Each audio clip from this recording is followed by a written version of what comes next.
Hi, welcome to SBR Videos. I'm Peter Loshak. It's week 11 in the NFL. We are doing our regular Monday afternoon call with Joe Duffy from OffshoreInsiders.com, where we preview the Thursday night game. Joe Duffy, thanks for being back with us. Tennessee-Jacksonville is the matchup this week. Last week, of course, we nailed it with Buffalo. We both loved Buffalo last week. This week, I don't know if you're liking to play here. As of right now, I'm not sure what I think about this game. I don't have a pick or a bet on it yet. Jacksonville's a 3-point home favorite. The total's 43. The Jags, of course, beat the Ravens 3 straight covers, and they're really developing an impressive passing game, right? With Bortles and Robinson and Hearns that create matchup problems. Just a machine there that can keep them in games.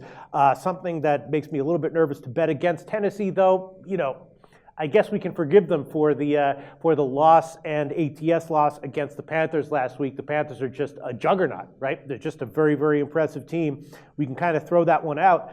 Tennessee still probably has some fight in them with the coaching change, and they're getting 3 points. Total's 43.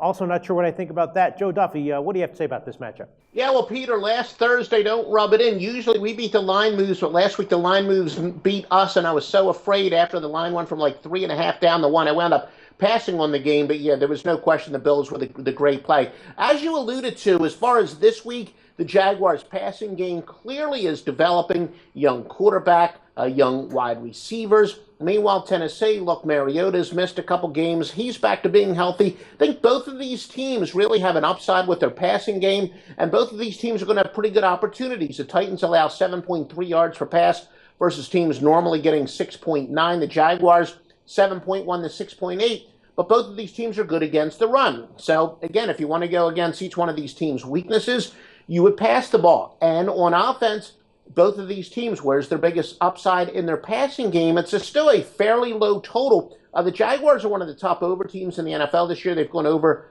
6-3 by an average of 6.4 points per game. Now, based on that margin, not the pure over-under record, the margin, because that takes into consideration where it's not going to be distorted if you go over or under by a half or whatnot, is number 4 in the league. And 4 of their last 5 have gone over by at least 7.5. So, again, both of these teams are better against the run than against the pass, and both of these teams, their upsides in their passing game, I think the game will go over the total. Yeah, it's a great argument. It is a very modest total. Let me ask you this, Joe Duffy, though. In Jacksonville's game last week against Buffalo,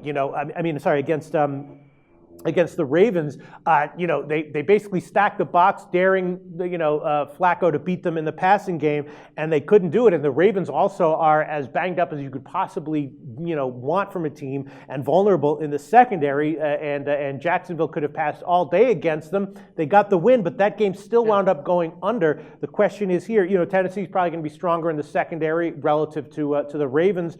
And will Tennessee be able to pass any better than the Ravens did? I don't know. What do you think? I mean, my point is that we had the same situation last week against the Ravens, and that game went to 42, went under. Yeah, that's very true. And the Ravens, as you said, do have some injuries on defense. But again, I still think Jacksonville, they're going to pass a little bit more and more each game. In fact, it's the first time all year that they've passed at least 40 times in consecutive games. And when you have young players, you're going to have a little bit of erratic. They're going to have some inconsistency. And maybe the fact that they were slightly disappointing in their passing game last week doesn't mean they're going to go against it. And kind of that predictably unpredictable thing that young teams tend to be, they should probably explode. Well, I won't say explode in their passing game, but I do think they'll have a successful week passing the ball. And as I said, I think the Titans are going to have, essentially the same strategy to see what Mariota's got. Yeah, I was just really playing devil's advocate there, Joe Duffy. I would tend to agree with you on this one. The over 43, do you want to make that an official pick, Joe? We'll make it an official pick for the purposes of this video. All right, Joe, and tell us how you're doing at OffshoreInsiders.com for anyone who might be watching one of our videos for the very first time.